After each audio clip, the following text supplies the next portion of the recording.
Hey,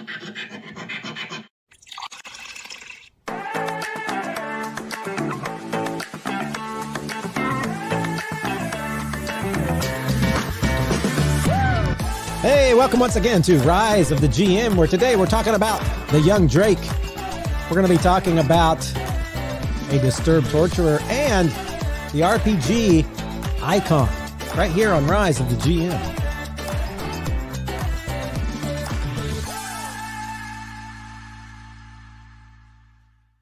Well, guys, we have Evan back with us, who we've had on before. I think last time he was on for the first time, I said, "Welcome back, Evan." He's like, "This is my first time here, but thank you."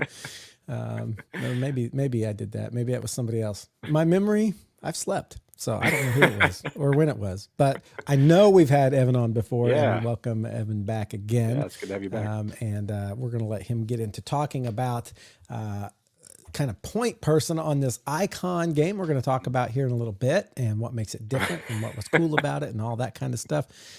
But as always, we are going to start with our encounter starter, and we're going to have an NPC at the end. But before we hit that encounter starter, how are the two of you guys today in your various places of residence? Doing fine, just fine. Yeah. Fine, just fine well. is never to be beat. It's exponentially fine. Things here are also fine, just fine. Yeah, I'm feeling that too. I'm excited.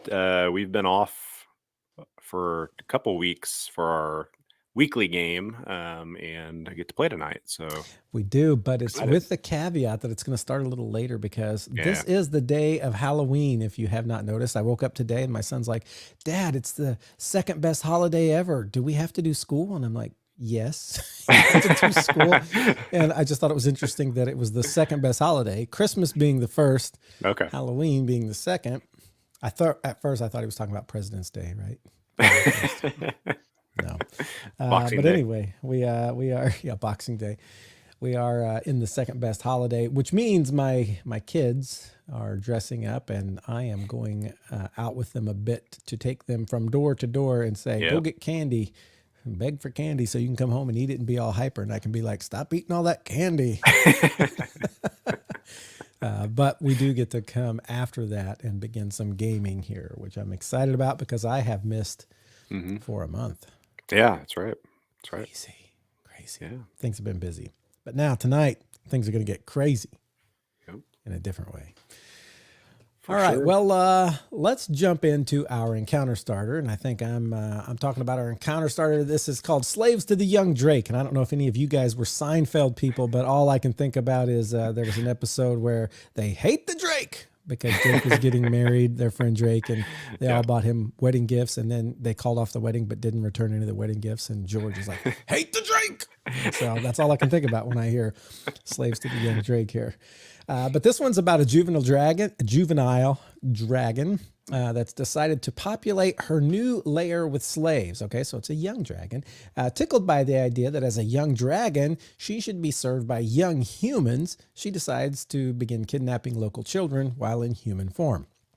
Once they're safely away, once she gets them out of the town, she places them under an enchantment. And the first few are set to digging out the cavern that she selected for her lair. The next several are selected as playmates, chosen for their amusement value. She finds them funny and amusing. The third round will be chosen from among the noble families. These are the ones that are insurance, right? They're going to be held hostage as insurance against attack. Like, "I got your noble children. Don't want to do anything bad here." The nearby settlement is up in arms. Fear has begun to set in. The PCs are asked to help, and they begin by talking to the parents whose children have been abducted. And the stories are different, save for one underlying similarity, and that is that there's always a kindly woman, sometimes young, sometimes old, never the same in appearance, but she was present shortly before each of the disappearances, always doing something non-threatening, right? I have to turn off my phone, man. We got people dinging and texting on my phones.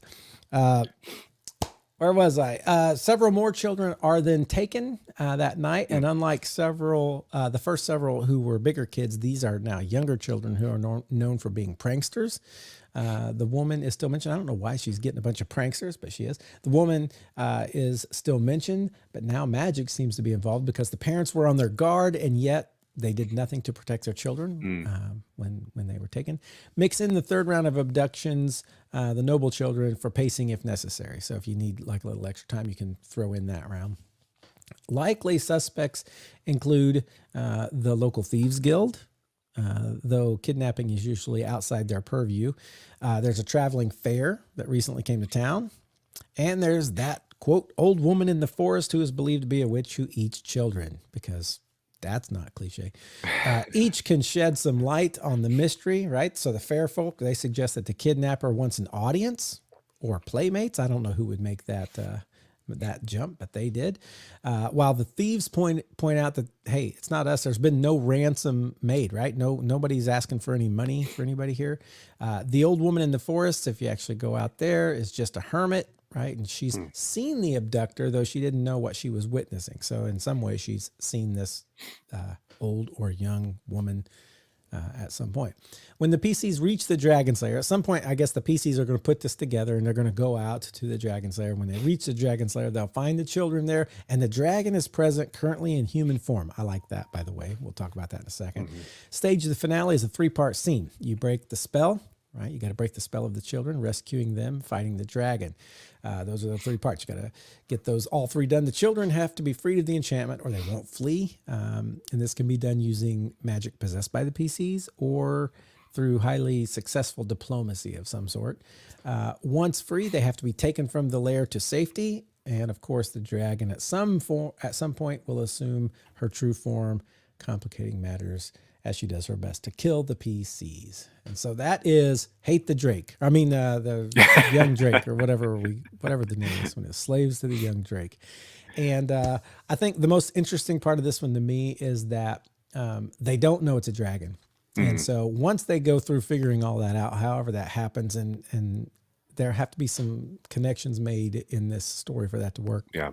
But once they do, my favorite part is the idea that they come and they find all these children, and she's just one of the children. And at first they don't know she's a dragon. And so maybe they have to figure out how to break the enchantment, and they start rescuing the children, and the dragon just plays along and goes with them until some point along the way where they're off their guard and maybe bringing in another threat. And as the heroes jump to the other threat, then the dragon like gets the children behind it, turns into the dragon and attacks from the other side. That could be cool.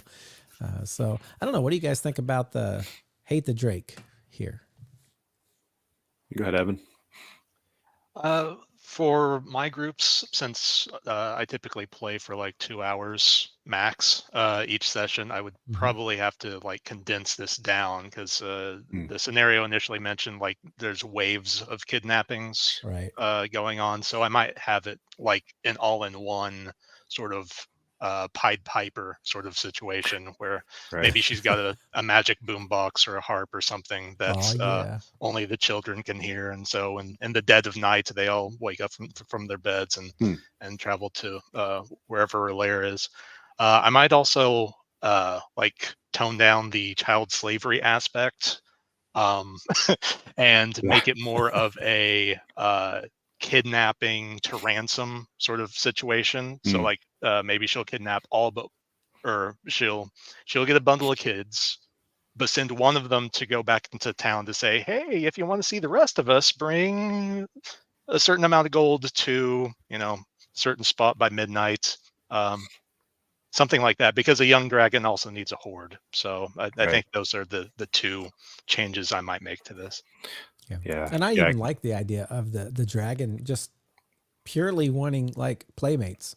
It kind of downplaying the whole slavery. That part where they're digging you got children digging the lair. A lair of a dragon's not a small thing. And so, I just picture these kids with like scratching with their fingernails in dirt, and it's like, that's no good. I probably would maybe not have that part in there, but like that this young dragon desperately just wants a bunch of playmates and likes kids. Thinks that's cool. And then there's the, insurance or the ransom as well. Yeah. You had kind of halted, Matthew, when you were reading that about the pranksters thing, and I had to reread that several times. But I think that's like the playmates, right? Like the dragon wants the kids that are always pranking people and being silly and doing like jokes and things like that. Sure. There's a couple like I think that's what they were going for, and like why they did that. There were a few like just terminology things. Like you actually just clarified for me when I read fair folk, I was thinking like fae, Oh, elven people, and I'm like, that's why are there suddenly like elves in this? And like, and then it's like, oh no, there's a circus, and it's the fair folk the fair kind of thing. folk. So I had to like work through some of that stuff, but you know, I like one of the things I like about this, and it's a little more general, is like I think any creature that you could do a like change shape kind of thing with, anything that could like take on a different form, you can stick into this in a lot of ways. Like it can be very modular in that way. So it's like, you know, I don't know what you want to fit into your game that you have now, but if it's like, well, you know, doppelganger is kind of on the nose, but it's like a doppelganger would fit a lot better, you know, like that could be a thing. And it's not necessarily a layer, but it,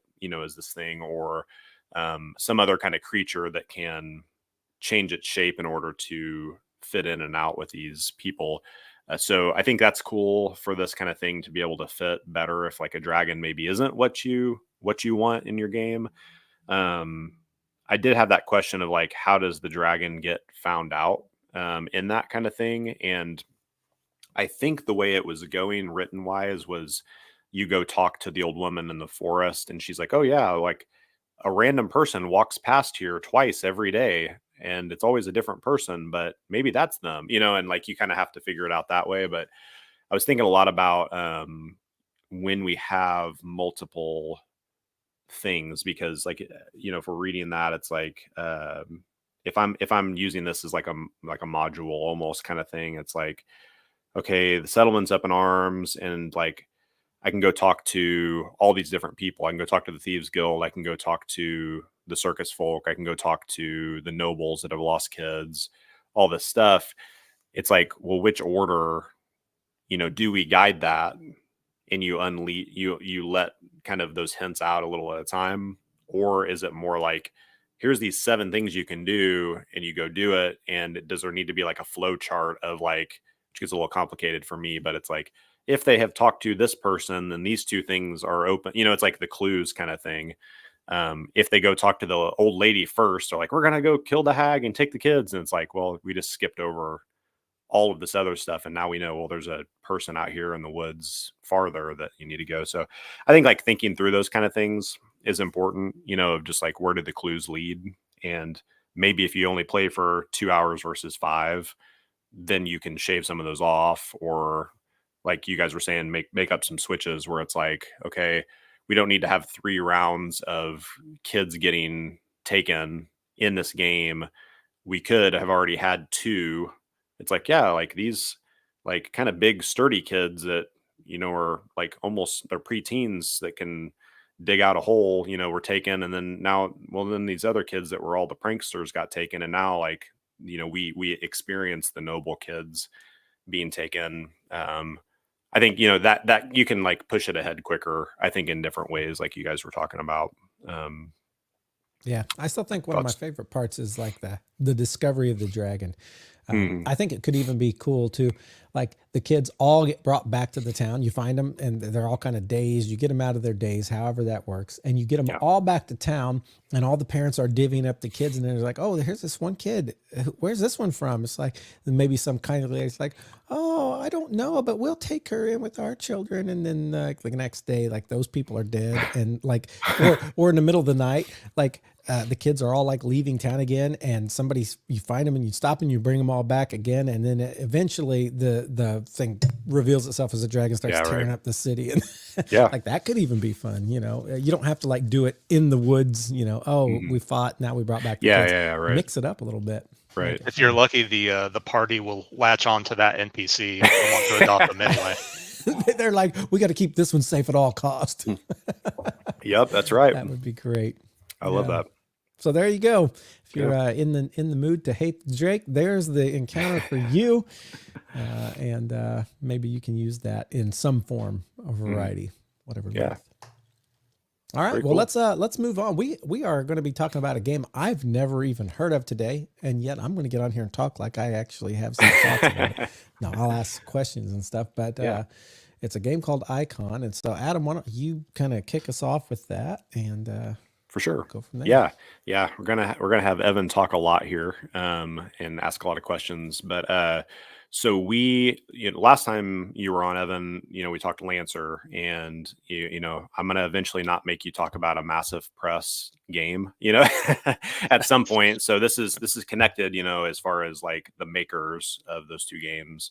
But we just finished a semi decent amount of time, playing through an Icon. I'd say like a mini campaign, kind of thing here, and had a good time playing with that and having Evan lead that game.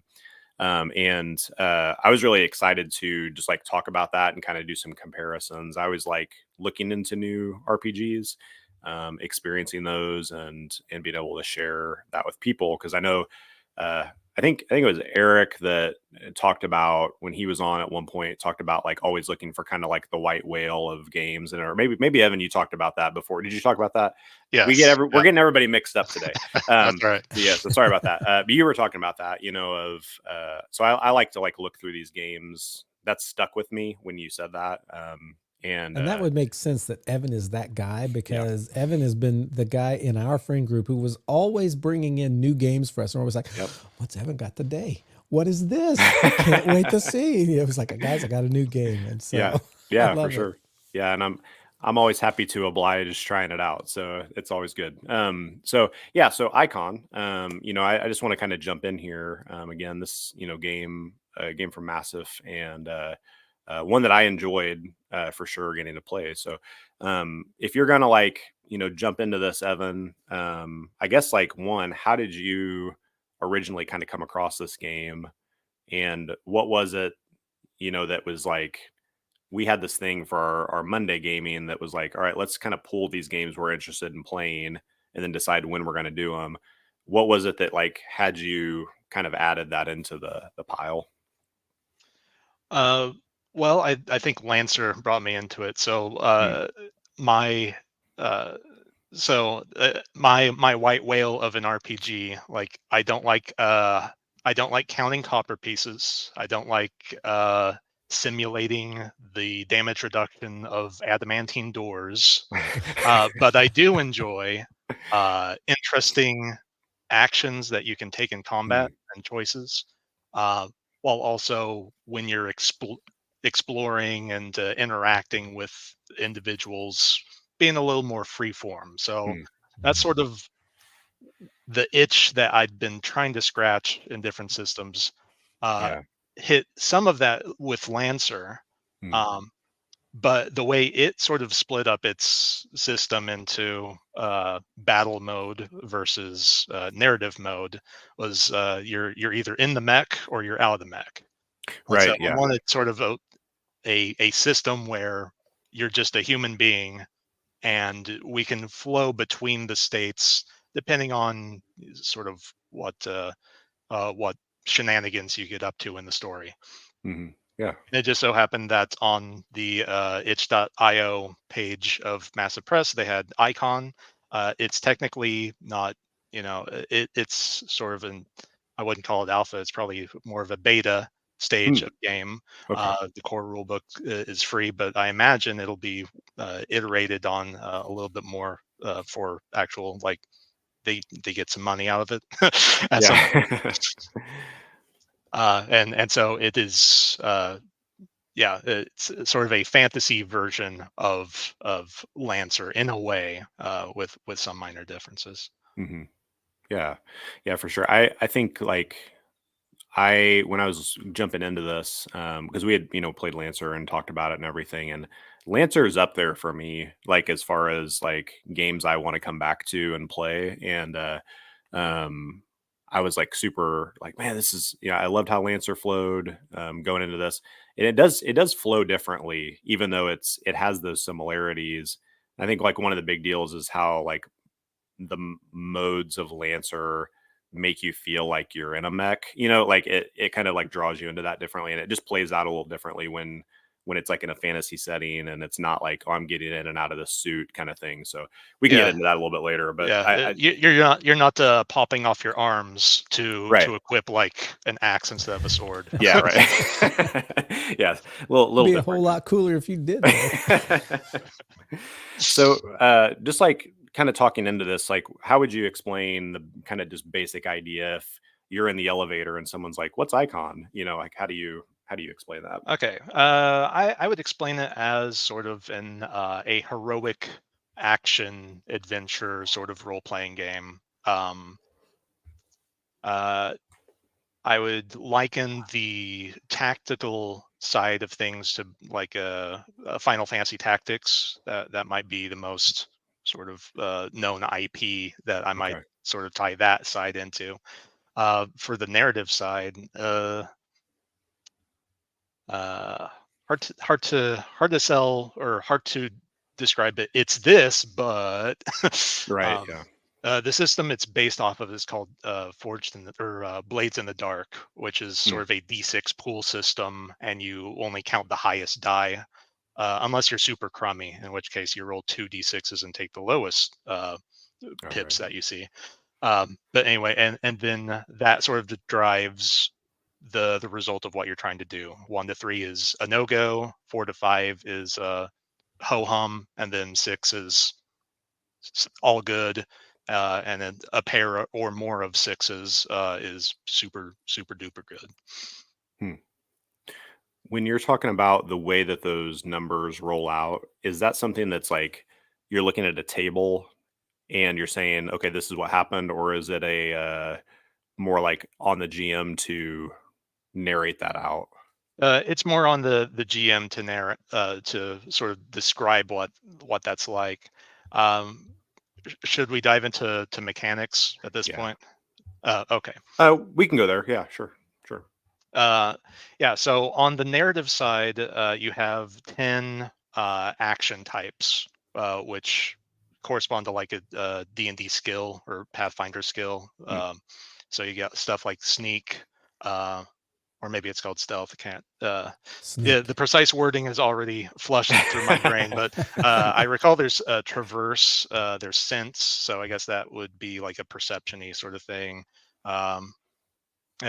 Anyway, there's 10 different verbs that you can allot points to, and that's how many dice that you roll. So how well you expect to do on your action. So when you as a player or a PC decide to undertake an action that we agree is sort of uncertain or interesting or dangerous, then that would call for a roll. And at that point, I would assess what's called the risk and effect. So risk is how bad is the bad stuff going to be if you fail? And the effect is how good is the good stuff going to be when you roll success? When? And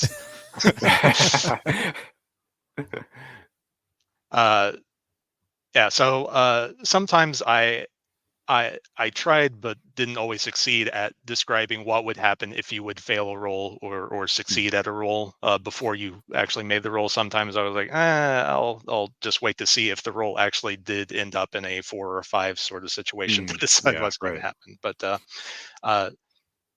it does give some examples in the text of how you might treat certain scenarios, but it's really up to the GM in terms of how you want to pace. Yeah. That's cool. So you said something about you divide up these D6s you have among these 10 verb actions that you can take. How many D6s do you start with? Does it increase as you continue in the game? I'm looking at one of Adam's old character sheets, and it looks like 8 dice have been divided up here. Yeah, I think you start with 4. So you choose sort of I guess in D20 terms, it would be a narrative class, like fighter, elf, or fighter, cleric, etc. But it's in this system, it's called a bond, and it's more like what's important to you, how do you interact with the world. Adam chose, I think, Pathfinder or Pathseeker as his bond, and Eric chose the Mighty as his bond. So depending on the bond you chose, it gives you a +2 bump on something or other. And then you have 2 floaters that you can assign anywhere. And this is at level 0. So there is a demo stage, I guess, Yeah. built into the system, which is pretty nice. After which, as you level up, I think there's 12 levels you can ascend into, and you either get a skill boost, or you get a bond power, which is just some weird power that you can use that'll sort of breaks the rules a little bit. So you get some combination of either a skill point or 2 plus or the bond power. Yeah. I think really we made like. it to like a level 3 or 4. I can't remember where we ended up at. Yeah, it was somewhere in that realm. Something I really liked, kind of jumping all over here with the mechanics or rules stuff, but you're talking about like the level up kind of situation. And man, I'm jumping so far ahead. But I really thought something that was really cool to me was the way that you got experience and how you leveled up. And like, you want to talk into that a little bit, Evan, too? Yeah. So of course, as a GM, you can do milestone leveling or XP per goblin you punch. But if you follow the text, at the end of a session, you're meant to ask and answer these 4 questions for each of the PCs, and depending on their answers, they will get more or less XP. So not everyone is going to be on the same page, but since numbers don't increase super fast, it's more of a horizontal progression. As you level up, you get more things you can do. You're not just padding your hit points over and over again. It turns out pretty well that you can have a slight level discrepancy, and it's not a big deal. So the 4 questions you answer at the end of a session: did you fulfill at least one of your ideals? Each of the bonds has an ideal. So I'm looking at the mighty, and like one of their ideals is I address challenges with strength, leadership, or force. And then everyone has the ideal: I expressed my heritage, background, or beliefs through my actions. So you take a look at your 3 ideals. If you met one of them, and you have to sell me or sell your GM on how you actually did this thing, then you get 1 point. And if you can sell them on, well, I actually did this one and this one through yada yada yada, then you get 2 experience points. The second question is, was your character challenged or tested through combat or otherwise? So it doesn't have to just be goblin bashing. So if you address 1 challenge, you get 1 XP. More than 1, you get 2. The third question: did you accomplish an ambition? And here it's anywhere between 1 to 3 experience points, depending on how involved that ambition happened to be, which is sort of like a personal quest sort of deal. And then lastly, did you invoke a burden? So over time, as you get sort of whittled down in narrative mode, you don't like lose hit points. You sort of take strain, and once you exceed your strain, you sort of get some sort of larger burden. So if it happened to be through like a physical type of deal, then it's probably an injury. So maybe you took an arrow to the knee, so you might write crippled as your or lame leg as your burden. Or if it was more like mentally exhausting, then you might put I don't know, like depressed or anger or rage as your burden. But anytime you call upon that burden to put you in a worse situation, so a not ideal situation for your party or yourself, then you get a bonus experience for doing that. So at the end of each session, we answered those 4 questions and divvied out the experience points. 7 points, you get a half level, and then 15 points, you do a full level up, and then wipe your slate clean. Yeah, I really liked the half leveling. But that was kind of a cool piece for that too, because you didn't. I don't know. It seemed like you get that excitement. There's that little rush when you're like, oh, I get to level up, kind of thing. And Yeah. it's like, even though it wasn't like this full huge thing, it seemed like pretty consistently we were getting a little piece that was new.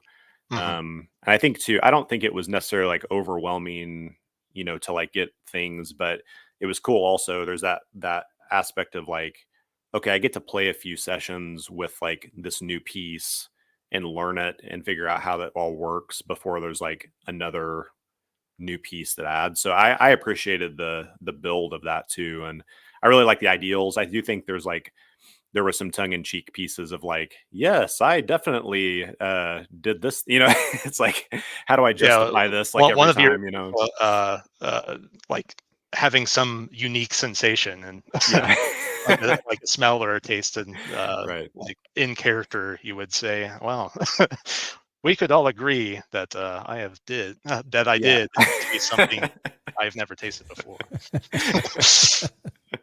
Yeah, that was a pretty fun piece to that. And I liked we didn't really get into the burdens aspect, but I liked that idea of that, because like that's the thing where we've talked about red markets before. It's very different the way it plays out, but it's almost like that pushing on a weak spot kind of idea of there's this narrative piece that's pretty cool, like that it gets to be um mechanized, where it's like this is something that's mechanics. There's a piece of it, but I get to like role play that out too. But there's also the risk reward of like, well, we may be messing us up here, but also it's going to help us get stronger if we actually survive through this. So I think that's a really cool aspect of that too. It's almost like a Sentinels RPG where you take a twist, something Yeah. bad happens, and Oh, yeah. therefore you get a boon. Yeah, exactly. Yeah, that feels similar to that too, for sure. And I always appreciate those pieces to that. So, um, there are you talked about the modes a little bit, Evan, Mhm. and maybe would you be cool to like talk a little bit deeper into that, like just I'm using the term mode. I don't know if that's actually like It is game technically specific. what it's called. Okay, Like cool. uh, There you looking at something go. like narrative play is the default mode of play of Hey. so yeah, that is the terminology it's using. Yeah, yeah. And that's interesting to me too, I think because maybe it's just my bent, but when I think of, okay, I'm going to sit down and play an RPG, like combat comes to mind. But that's from the book that you're reading. That is, it's saying like narrative play is the default part of play. So that's even interesting to me in the way they think through that. So Yeah, because it since the tactical piece is a lot more involved. I mean, it's basically when you go into combat in most RPGs, you're entering bullet time. You're taking Hmm. 10 minutes for something that is occurring in the fiction in 6 to 12 seconds. right, So, yeah, so, Yeah. so it sort of recommends that you only use the tactical piece it's when you've got something like when in the fiction there's like something big on the line, you know. mm, Uh, so maybe the first time you encounter a band of goblins, that might be worthwhile, like your initial adventures. You might even be level 0. You haven't had to fight for your life before. Maybe that might be worth mm, a tactical combat just to sort of learn the ropes. But when you're level 1 or 2 and you face a similar band of goblins doing a similar amount of or up to similar shenanigans, you might just forego that and stay in narrative mode using your skills, and maybe mm, instead of each goblin has X number of hit points, make use of a clock, like a progress clock, and say, mm. the uh, goblin bandits disband clock, and maybe have 4 Oh segments, yeah. 6 segments, whatever. And then you sort of narrate using your skills, and based off of the successes that you roll, you'll tick down that progress. And if you roll crummy enough, then you'll take some strain in doing that. Yeah, that's cool. The You talk about the level 0 kind of aspect of this. Um, how did you see, like, what were your thoughts kind of as we played through that, almost like a learning your character kind of thing and all of that? I appreciate games that start players simply. I both enjoy that as a player and as a GM because that's Mm. fewer questions for me to field. Yeah, right. So, Yeah. so you didn't have all your goodies unlocked at level 0, but then once you hit level 1, you unlocked the limit break, or is it called a limit break in here? Or maybe I'm confusing Final Fantasy. Either There's way, a limit there's some break. sort Yeah. of Yeah. there's some action that you unlocked at level 1 based off of your tactical Mhm. class. And introduced a currency, and then it slow rolled to the next level. You got a relic, which is sort of a magic item that gives you sort of um, another sort of ability that you can use in your tactical combat. So I appreciate the slow roll of gathering uh, gathering powers, especially at the cadence that we were playing at. Mm. We're bi-weekly, so every other Right. week. So um, so it typically took, between 2 to 4 sessions before we would unlock another thing. So we would have uh, quite a bit. We could get comfy at Yeah. the Right. options that were available at each stage. For sure. We kind of jumped over character creation. I jumped over character creation. So you mentioned, like, for me, the Pathfinder, was that which part of that would you I feel like there's three parts to that, right? Of character creation. Well, there's sort of the fluffy part, which is what kin you are, what or ancestry or race. Okay. It comes with its own setting type stuff. So there's like bug people and animal people. I think we just threw a lot of we threw a lot of that aside and we stuck with elves and dwarves and stuff. So Yeah. so there's kin, culture. I think it describes various like vagabond people and your city people, and I think we disregarded a lot of that as well. Um, so the fluffy pieces, then your bond, which is your narrative class, Hmm. and then you choose a job, which is your tactical class, of which there are 16, uh, and they are split in, or they're grouped in clusters of 4. Hmm. So like all the Defendry warrior types, they all share something in common. I think they all get like a damage reduction 2 type of deal. They all share the same amount of hit points, 60 or so. They all have the same movement. They all have the same damage. But then based off of your specific job in that class, that unlocks different abilities or traits Hmm. that set you apart from the other 3. Okay. Yeah, I feel like there was a third piece, and I'm trying to remember which one. Oh, well, I guess there is the camp. Um, so the party shares the camp, which can be its own character sheet, Hmm. and you can basically spend your fantasy bucks to upgrade the toys that you have in your Right. camp. Which I think you guys had like some sort of health elixir um, that would help you narratively, like if you Hmm. had a burden. And then I think you had a forge There was a that forge we increased one carried of around. Yeah. your like physically type um, Right. stats. Yeah. That's right. So, like, for me, I was a Pathfinder vagabond freelancer Oh, okay. in that. So vagabond, uh, or sorry, what came after vagabond? Freelancer. Freelancer. So freelancer is your job, is one of the Mhm. 16. It belongs to the class of vagabond. So there are 3 other classes that could do some of the stuff that you Okay. could do. Like you're the only one in the party that was able to move diagonally. Right. in combat. So all the others could do that too, but you're weirder Yeah. because you have your pet flying armadillo, and Yeah. all your things are Which better was when they're true. precisely three spaces away. My I did have a mystical uh flying armadillo named Sebastian who did Oh. my dirty work for me. So yeah, it was good times. It was good times. Yeah, I really liked, just talking into my character for this a little bit.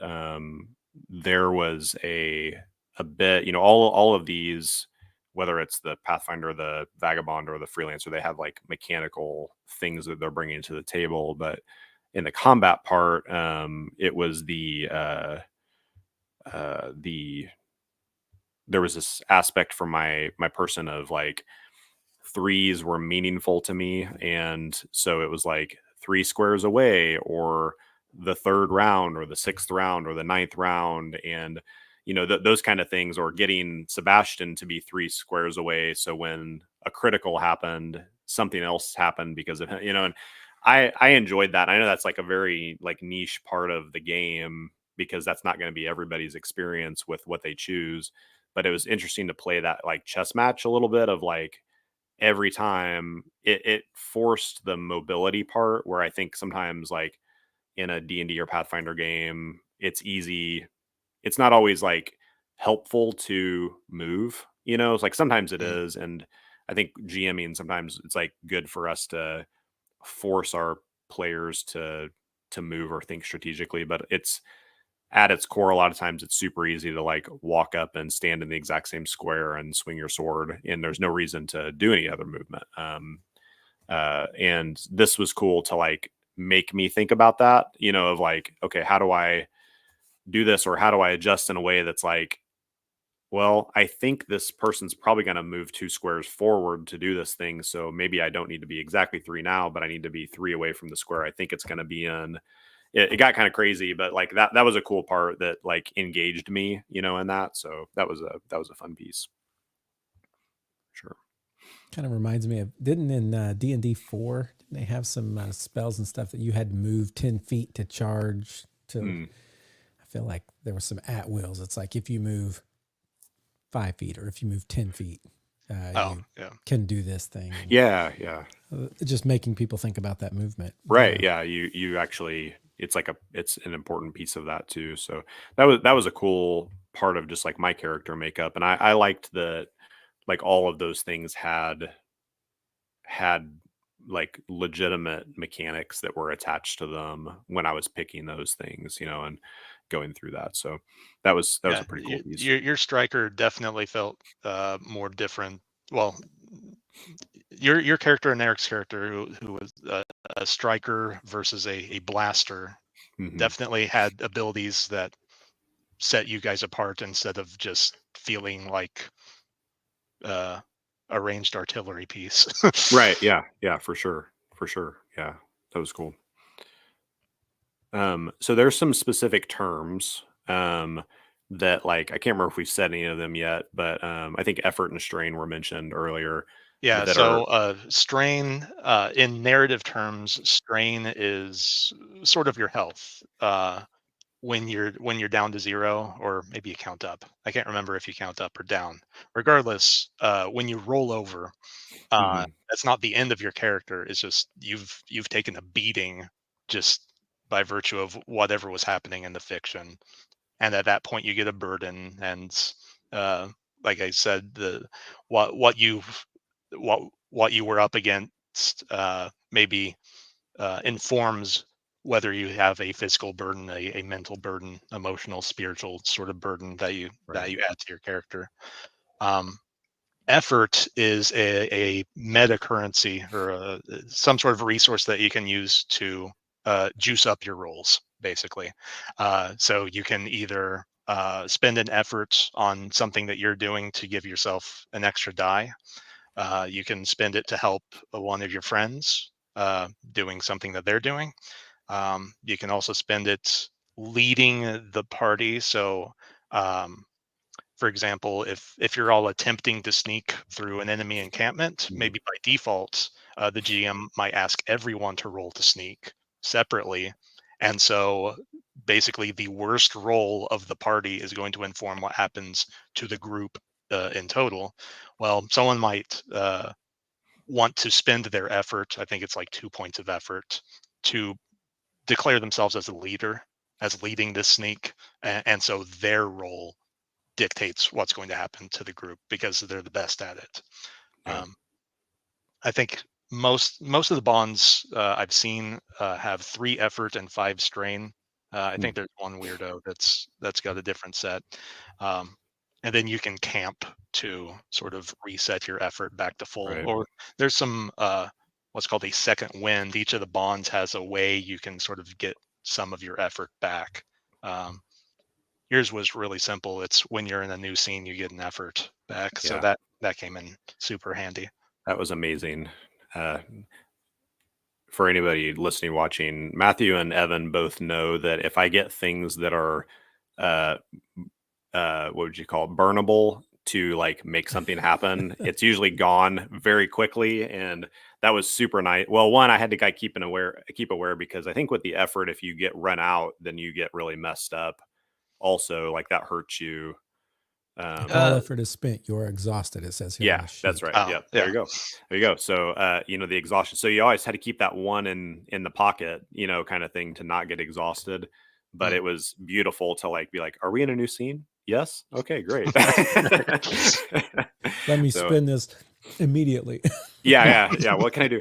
I like that you were mentioning Evan like the group kind of skill check or team kind of leading thing. I appreciated that. I did that a lot with our traverse because of being like the Pathfinder kind of person and being able to do that.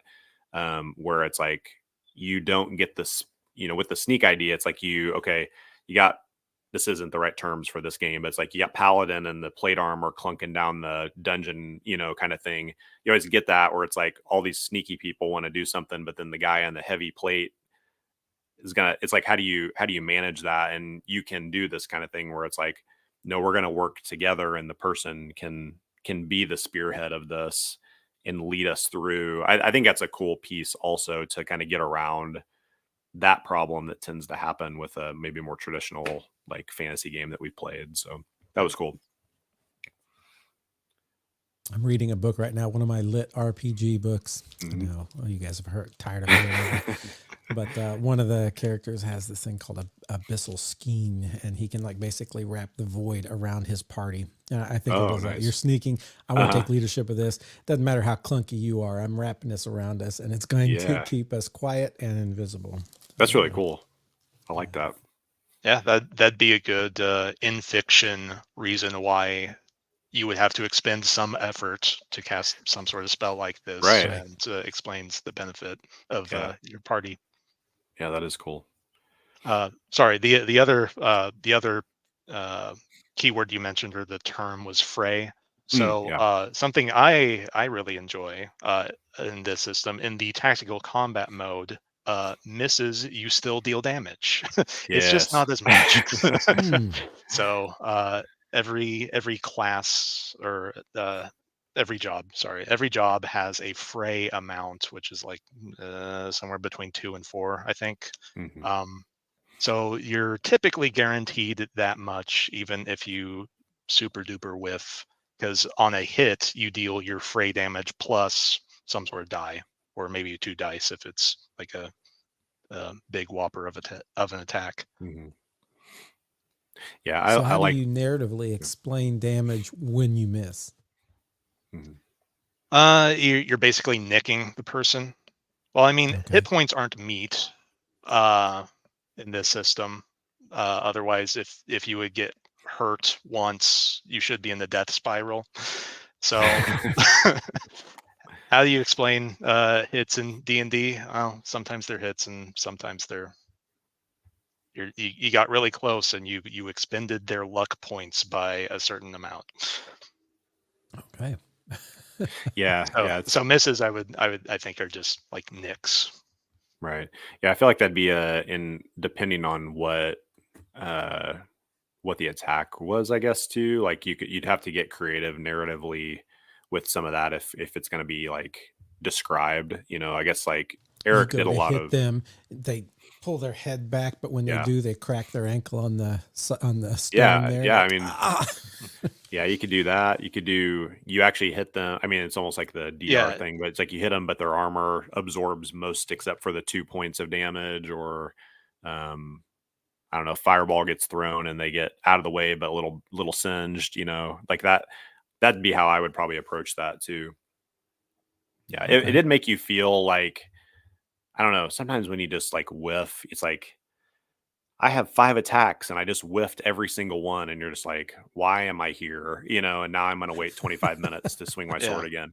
It's like, um, you get to the end of a battle and you're like, "I did nothing to help anyone." But so, like, that was super nice when it was like, "Okay, I missed terribly, but I at least did 2 damage."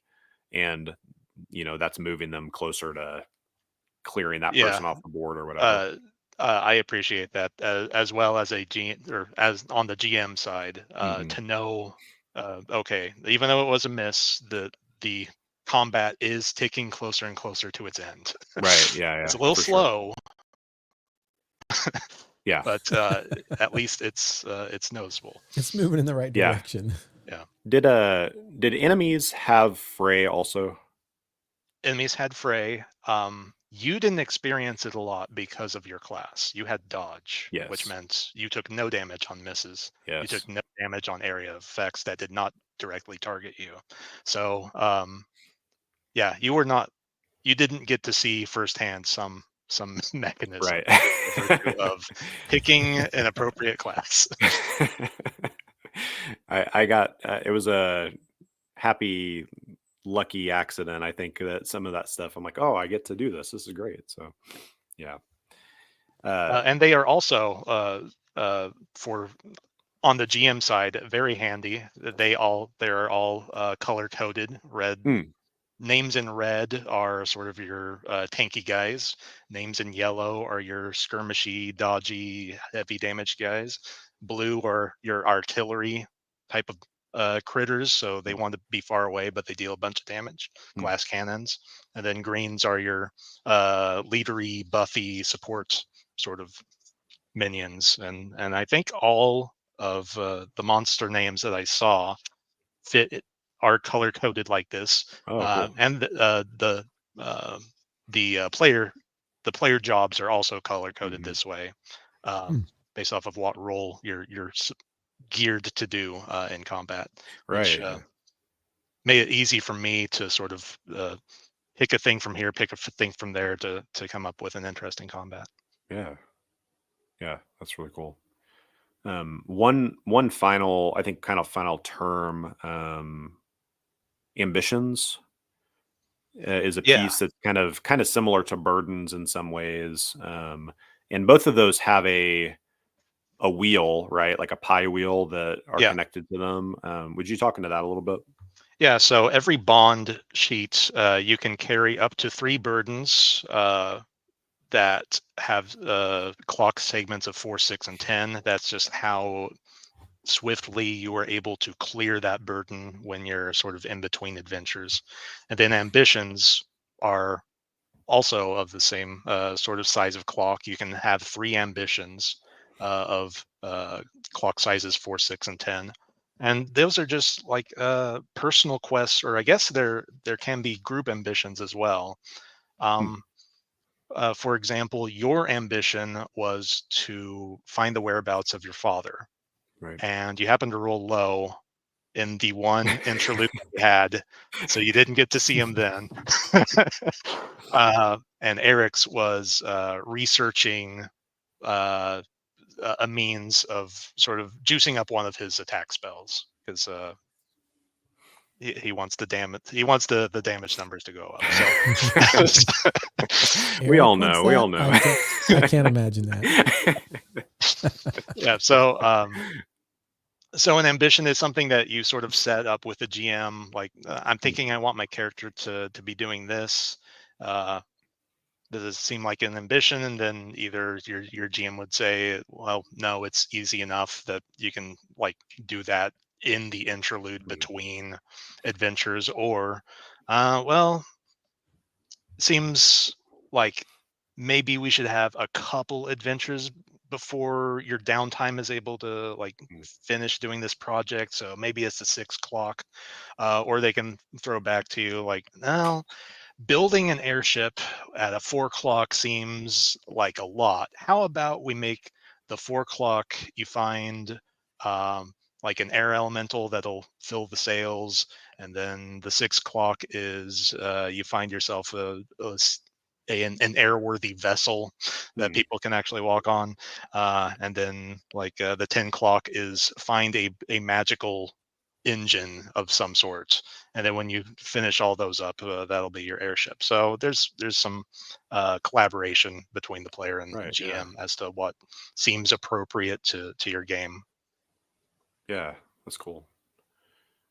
Yeah, I really liked the that being like a thing in the background. Again, it's that idea like you can do those things, just like from a story mode, but that it was like a built-in, this is a trackable piece was kind of interesting to me to like see you're moving forward.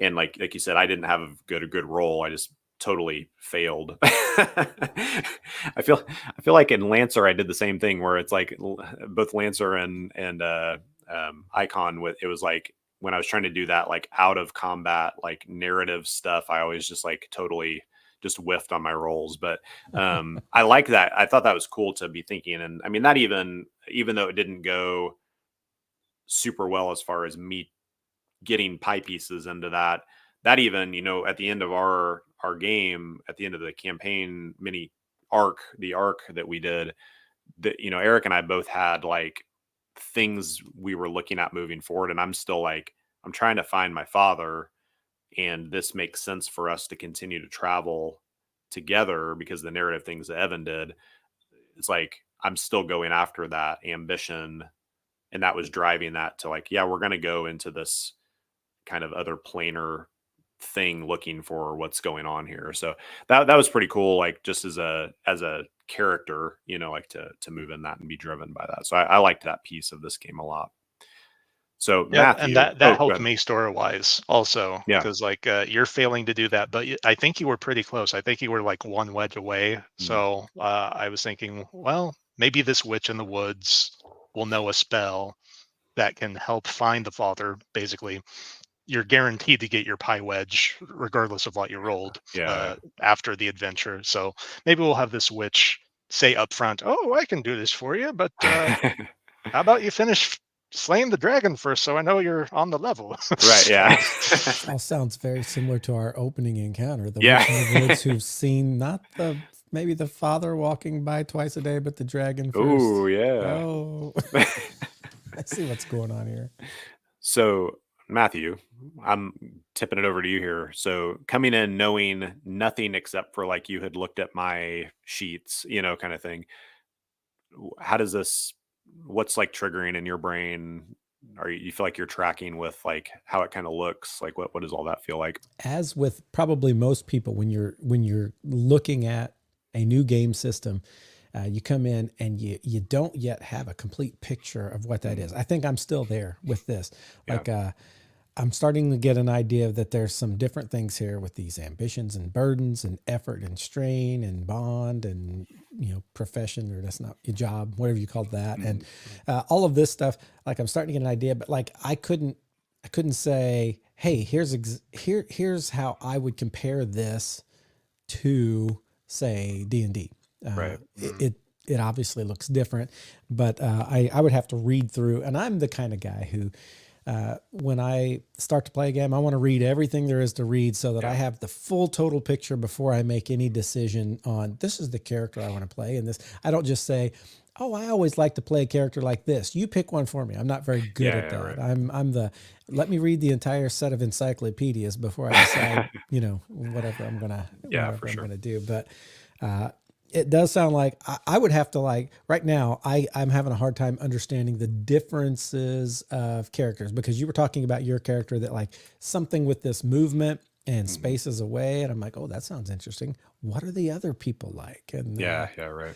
I'd have to read 2 or 3. And I'm assuming they have like some kind of set. What do you call it? Like the not the ideal person, the Like archetype kind of thing. archetype. That's the word Yeah. I was looking for. Like the archetype of this race and this race and this class and that kind of stuff. And I assume you would have like a small selection of stuff to kind of read through to start getting ideas, and maybe you could expand it further. But Yeah, what's nice on the tactical side of things, so not only are they grouped into the groups of 4, so if you know you want to be tanky, you'll pick one of the red jobs. If you want to be a squirmy worm and move all around the battlefield, you want to be one of the yellows. If you want to just plant your feet down and shoot fireballs, you want to be blue, and if you want to help your teammates, you're green.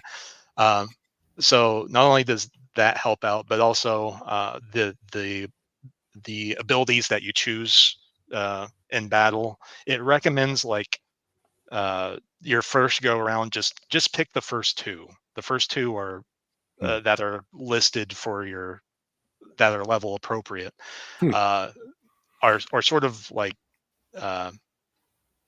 I guess more all around useful rather than situationally but super useful. it's like gen eds versus specific classes when you're in Yeah. college.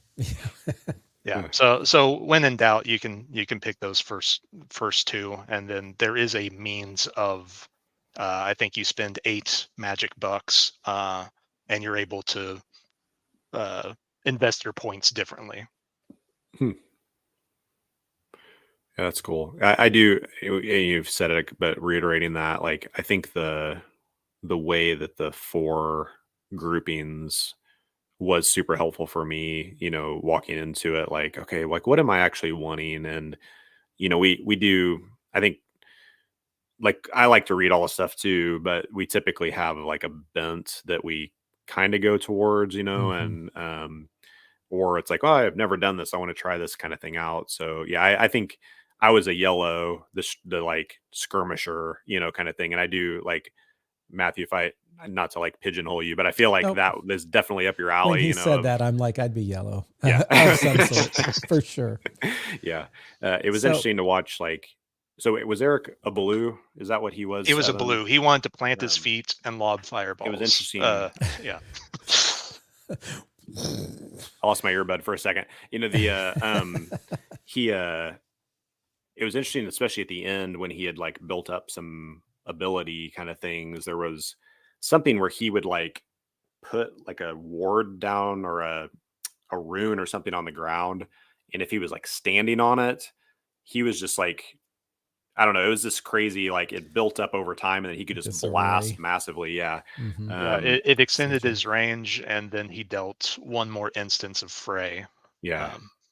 Yeah, it was cool to see him kind of go Nova a couple times and just like blast things. And and again, very differently, where I'm trying to like bounce around and get all these different angles and move my guy around, and my armadillo around, and have him blast things. And it was cool just to actually feel like very different in that way, and see that. So here's a question that I have, kind of based on that. You're saying, Matthew, what do you think of this? And I'm like, oh, I'm still trying to wrap my head around it.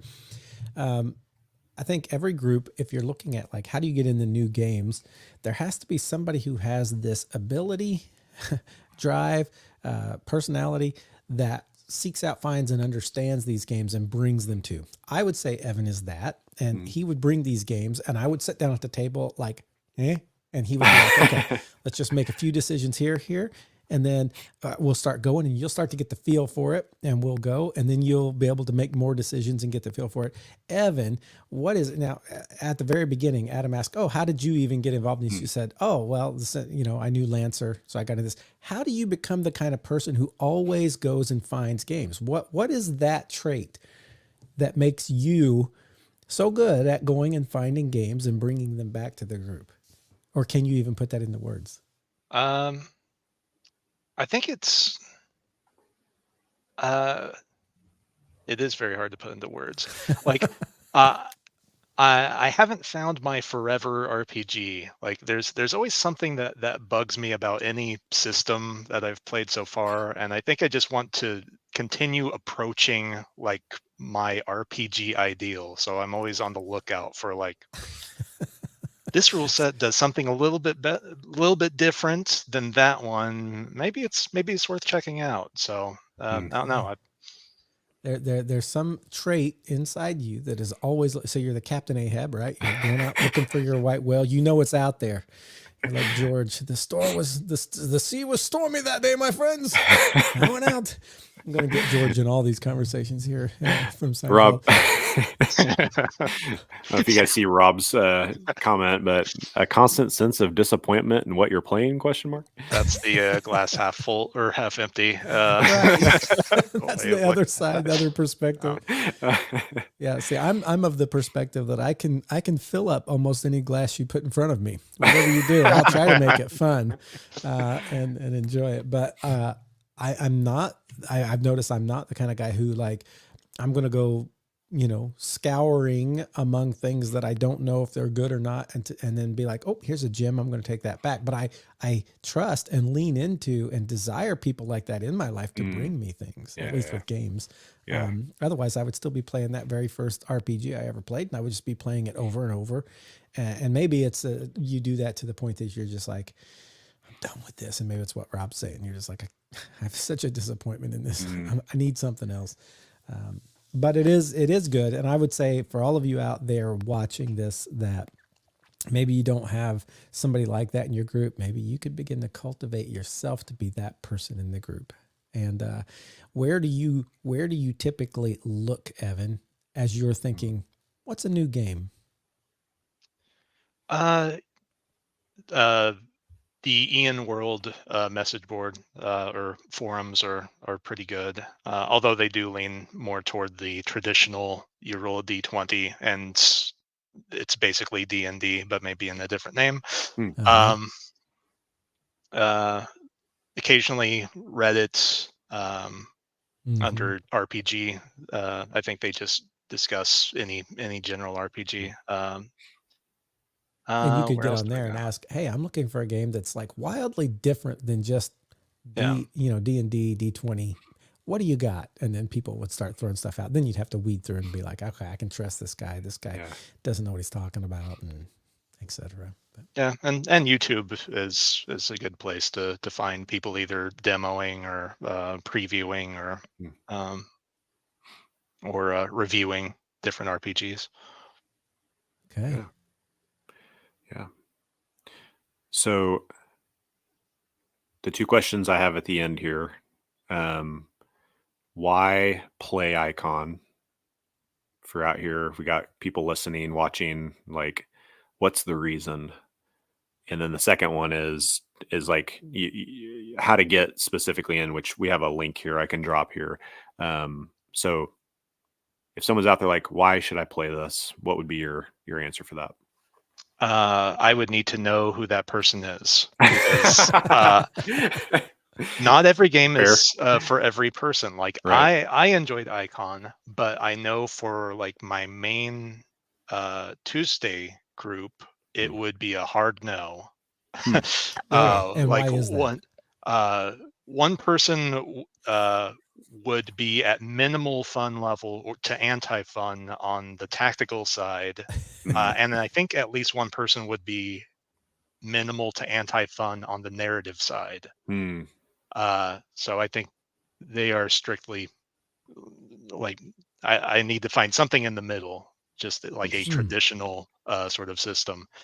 So I would have to like I would have to assemble the Avengers, I think, for a full party.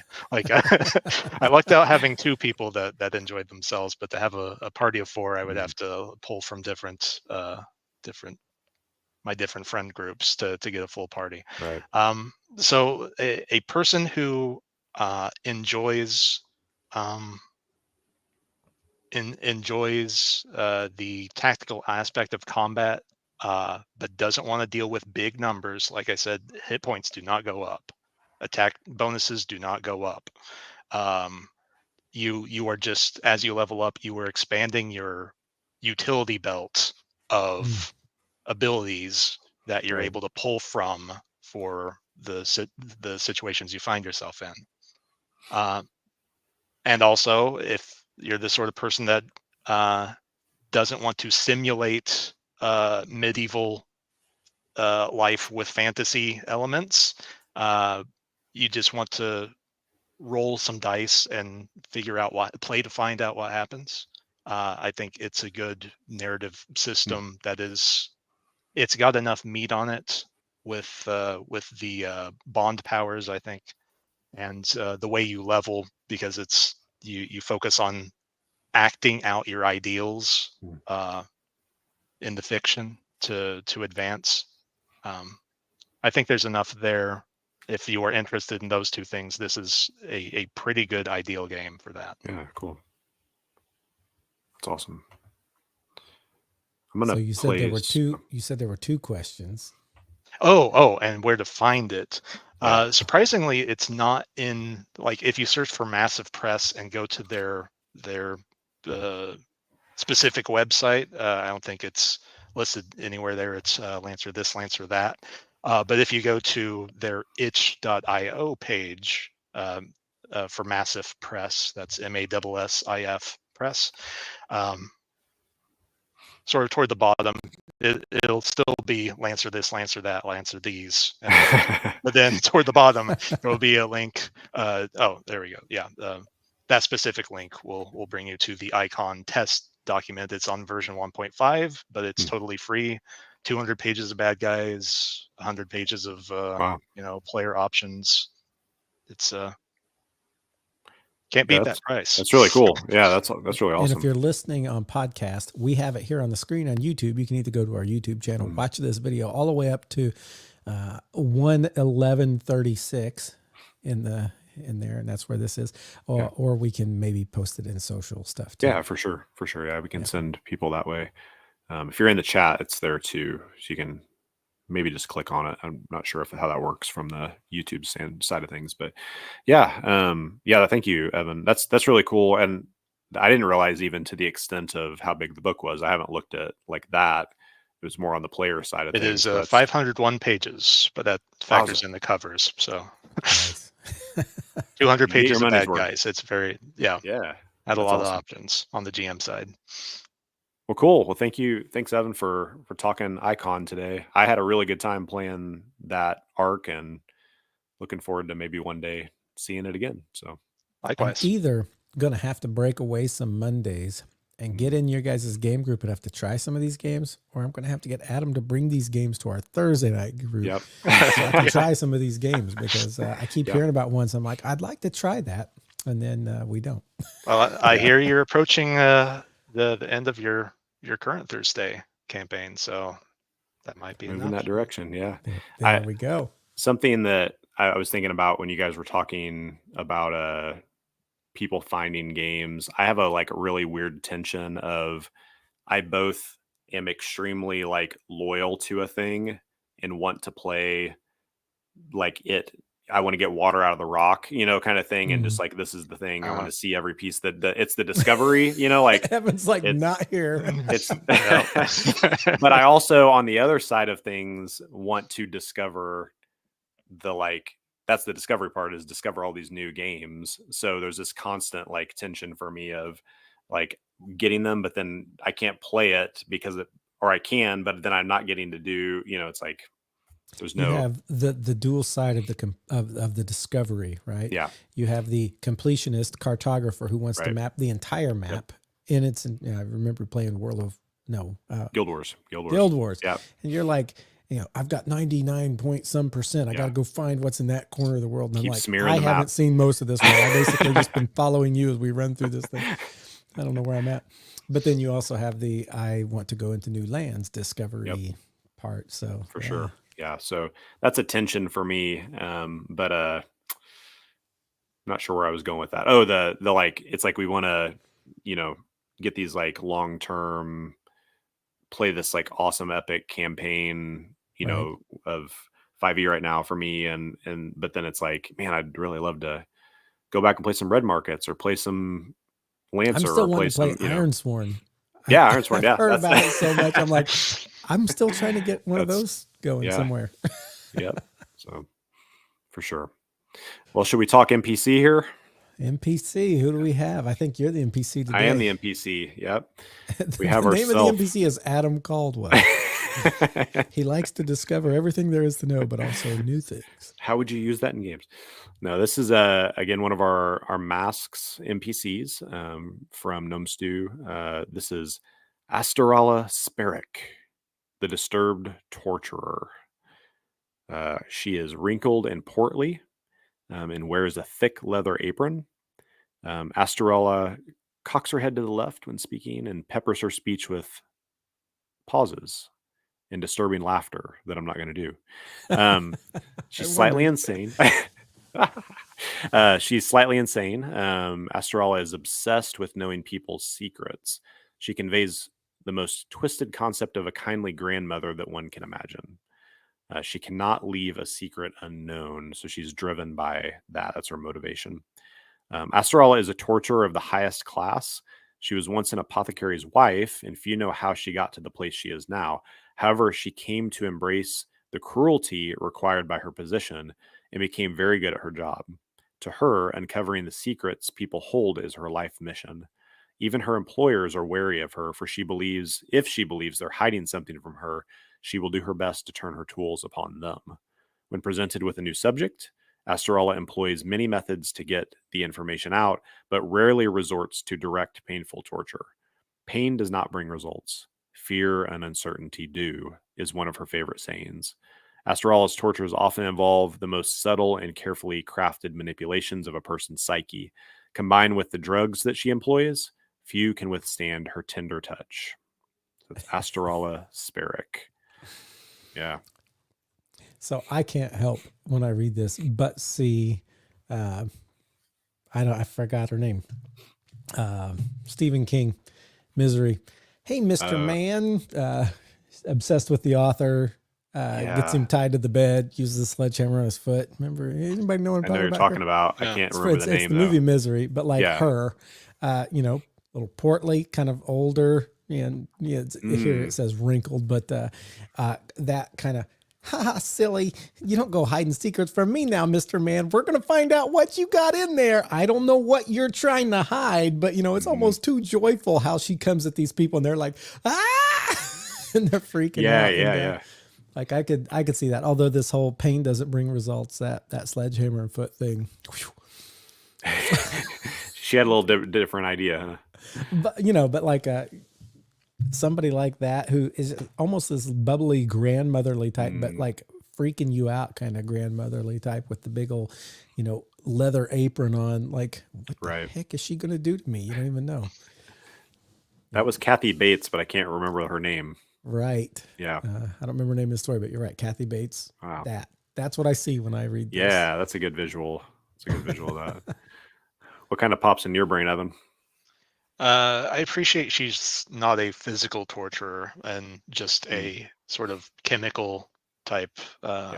So it reminds me of, I guess, any number of Batman villains like Scarecrow or Joker. See, when it said, she's not physical, like my first thought was, that means she's going to do like psychological manipulations on them. Yeah. And that's really hard as a GM to play. But that whole idea of chemical changes it, because you can easily say, she has this thing she pours in, you start to feel, and you can like get across like she's getting secrets from you without having to think, okay, how am I going to psychologically, manipulate this person? Because that takes a lot of thinking in order to pull that off. So, yeah.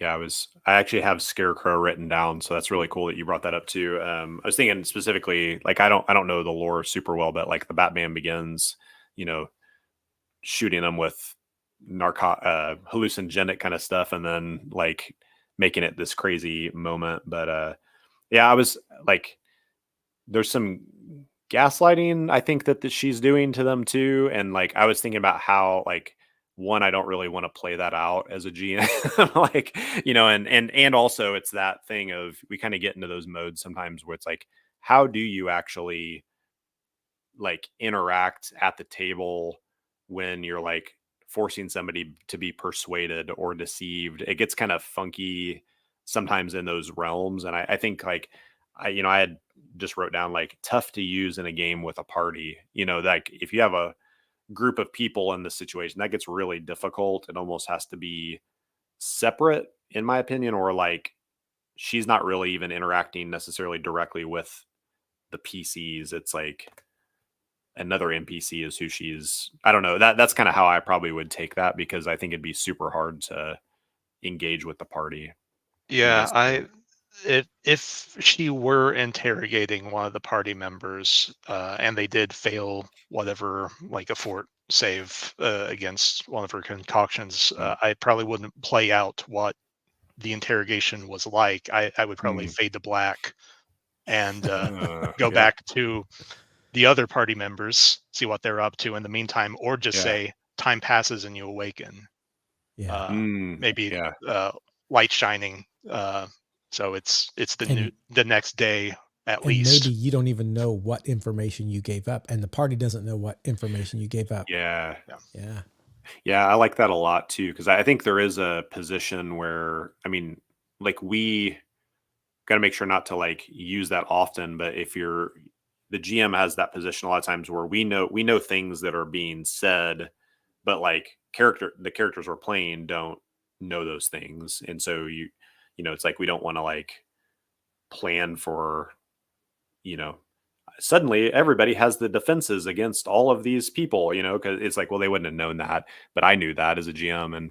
And but you can use that, I think, in this space. I like that idea of like the fade to black. It's like they don't know because it wasn't played out, but even maybe there's a couple things that they got out of them, and because I knew it as the GM, having listened to this, observed this, like now that's available to the enemies, kind of thing. That's a really good idea. I like that. Yeah. She's creepy. For sure. It can be used in a good way. I mean, I think this could be one of those that like maybe occasionally she ends up snagging like a party member who goes off on their own, and they're tied to the bed, but instead of like being the sledgehammer, it's she gives them this, she's talking nicely, gives them this little drink she kind of forces down their throat, and then they are sweating feverishly and things seem too hot, and then fade to black, and then the next thing you know, they're back out on the street somewhere, and they meet up with and maybe that happens a second time, and then people really start to get like, I hate this woman, we got to take her out. And, so I don't know what Rob Henry wrote DCC about, Dungeon Crawler Carl, but Dungeon Crawl classics. Oh, Dungeon. Okay, see, I'm thinking of sorry, it's a lit RPG. I'm sorry, going there, but like I'm getting ready to read those, so we can talk about those later. DCC, Dungeon Crawler Classics, which is what the Dungeon Crawler Carl was kind of based off of. Nice. Parodied off of. Yeah. Well, cool, guys. Thank you. Well, we think that's it for us here today. I do want to say thank you for joining us. If you get a chance to play Icon, let us know how it went for you and your group and what you enjoyed about it. Meanwhile, we're always going to be bringing new games on here and new guests on here, and we look forward to seeing you next time when we do, I think this time, talk about onboarding. Yeah, this time we'll be talking about onboarding new people into current games or current parties. So, yeah. Okay, so that's all coming. Be sure to join us for that. And we'll see you guys next time on Rise of the GM. See you now. Thanks all.